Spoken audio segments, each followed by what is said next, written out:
Australia's prolonged drought resulted in wildfires, which destroyed more than 9 million acres and displaced an estimated 3 billion animals.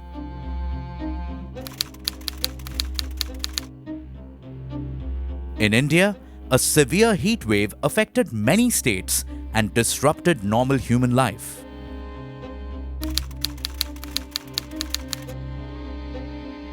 People of Jakarta experienced the worst flooding in years due to the heavy overnight rainfall of nearly 400 millimeters in a single day.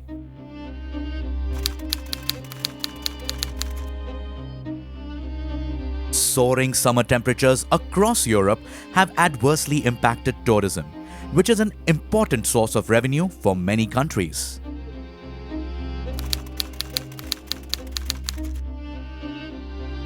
Hurricane Ida hit Louisiana and later unleashed a devastating flood event over much of the mid-Atlantic and Northeast.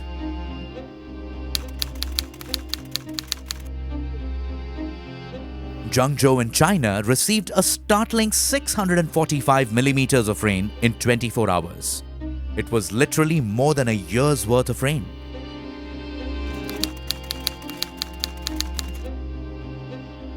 Drinking and agricultural water scarcity has been the most severe effect of climate change in the Middle East and North Africa area, with Syria and Iraq facing their worst drought in 70 years.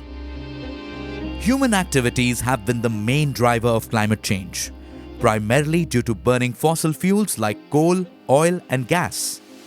For a sustainable future of the human race, it is now imperative to limit the global temperature rise to 1.5 degrees Celsius. Towards this end, a growing coalition of countries is committing to net zero emissions by 2050. Green hydrogen generation is critical for this decarbonized future.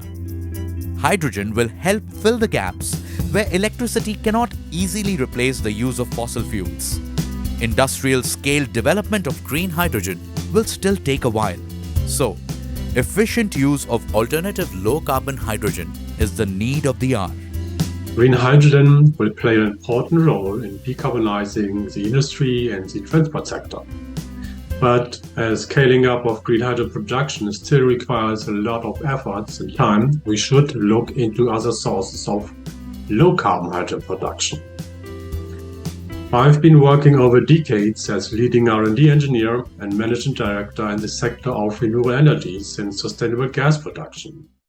GPE has been actively involved in engineering and supply of skid packages for hydrogen generation, purification, dehydration, compression, and storage since the last decade.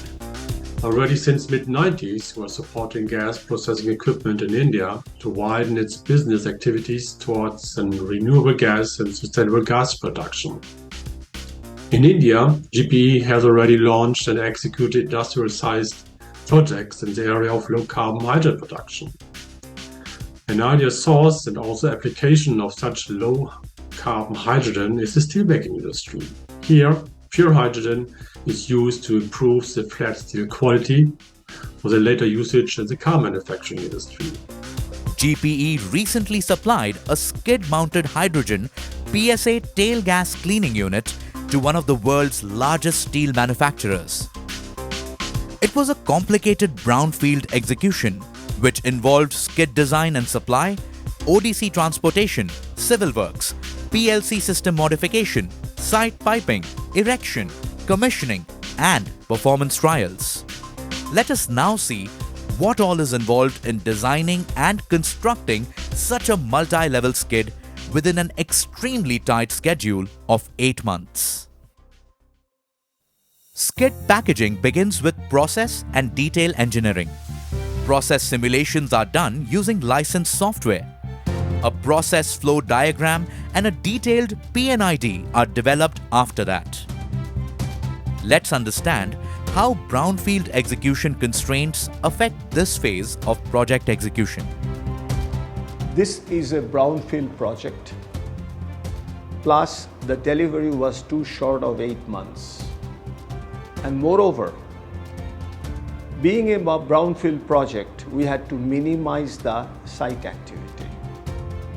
So we designed skid, accommodating all the components, piping, valves, everything, along with a water sill, which has got a height of 10 meters. The PNID is used as an input for 3D modeling, which involves the placement of process equipment, piping, valves, and instrumentation on the skid base frame. Developing a flawless 3D model is crucial and shows the skill level of the 3D modeling team. At GPE, while each skid always has a dedicated 3D modeler, the entire 3D modeling team peer reviews the model at predetermined intervals. This review is also attended by detail engineering, project management, production, and quality control teams. This skidding was done by 3D modeling extensively and through our process of 30%, 60%, 90%, and 100% review, so that none of the components or the equipment fouls with each other and they are in the right place in the first go. This skid handles hydrogen-rich coke oven gas, which is hazardous. So the execution was Zone 1, Gas Group 2C. The blower motors were Energy Efficiency Class 3 and operated by a variable frequency drive to save energy.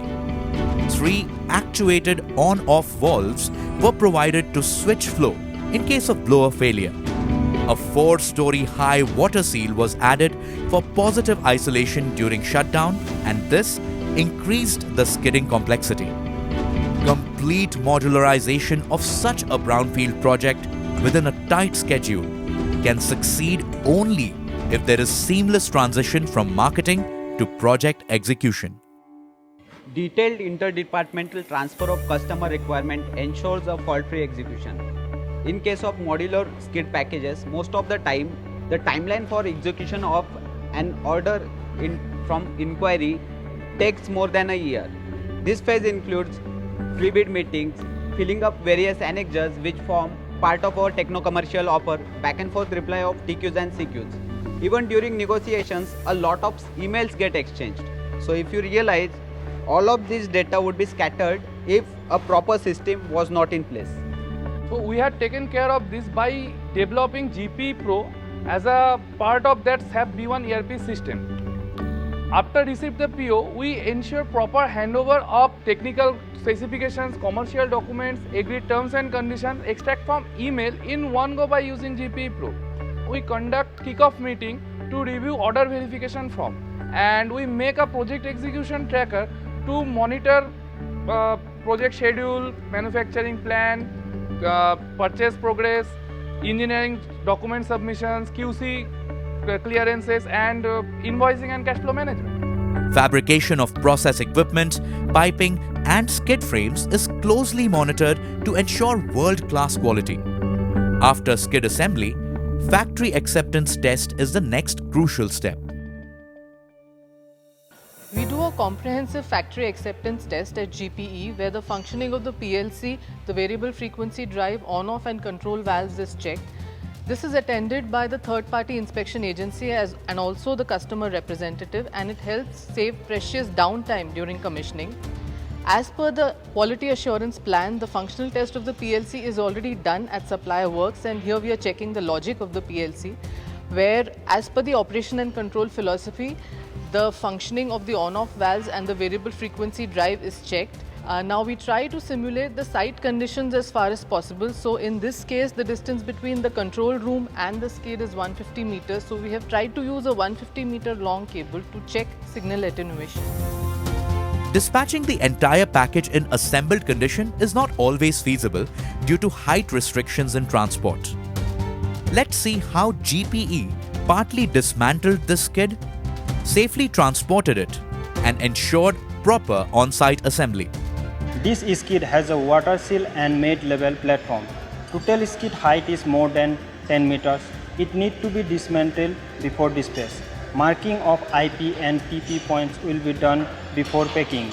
We fill a dispatch checklist to ensure total process compliance. A detailed packing list will be issued to ensure easy identification at site.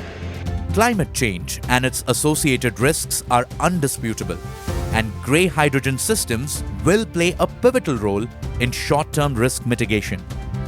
GPE, with its proven track record of modularizing hydrogen generation and processing plants, will assist customers and stakeholders in moving towards net zero and ensuring sustainable development.